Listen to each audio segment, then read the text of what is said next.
চট্টগ্রাম নগরীর লালখান বাজারের মমতা মাতৃসদন অপারেশন থিয়েটারে শুক্রবার বিকেল ৩টার দিকে হঠাৎ বিস্ফোরণের ঘটনা ঘটে। এতে আতঙ্ক ছড়িয়ে পড়ে পুরো ক্লিনিকে।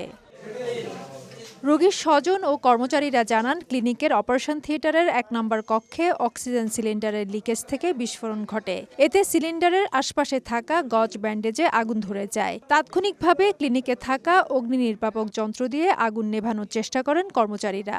সেই সঙ্গে নার্স ও ডাক্তাররা দ্রুত ভবন থেকে রোগীদের নিরাপদে বেরিয়ে আনতে থাকেন। রোগীকে নিচে নামাইছে ওরা, আমরা উড়ো আসলাম বাচ্চা নিয়ে। সিলের বাজার শুনিয়ে নামছি আর দম হয়ে গেছে। গ্যাস সিলিন্ডারে হয়তো প্রেসারটা একটু সম্ভবত বেশি ছিল। বোমের মতো একটা আওয়াজ হয়েছে আর কি। এই আওয়াজ হওয়ার কারণে আমরা সবাই আতঙ্কিত ছিলাম। ৫টা ৬টা আমরা স্কুল ফেলছি, করার পরে বালু মারছি, আমরা নিয়ন্ত্রণ করছি। পেশেন্ট বের করার জন্যই খুব অ্যাক্টিভ ছিলাম, যাতে আমরা তাড়াহুড়া করে পেশেন্টটা বের করতে পারি। খবর পেয়ে ফায়ার সার্ভিসের আগ্রাবাদ স্টেশনের ২টি ইউনিট আসে ঘটনাস্থলে। পরে ভবনে ছড়িয়ে পড়া ধোঁয়া নির্বাপন করা হয়। আগুন লাগা স্থানকে বিপদমুক্ত করেন ফায়ার ফাইটাররা। ডিসিপি এক্সটিংগুইশার ব্যবহার করেছে।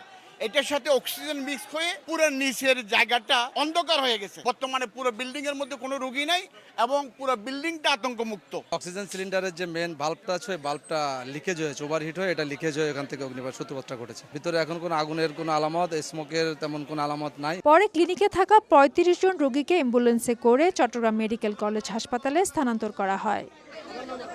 ফেরদৌস লিপি, সময় সংবাদ, চট্টগ্রাম।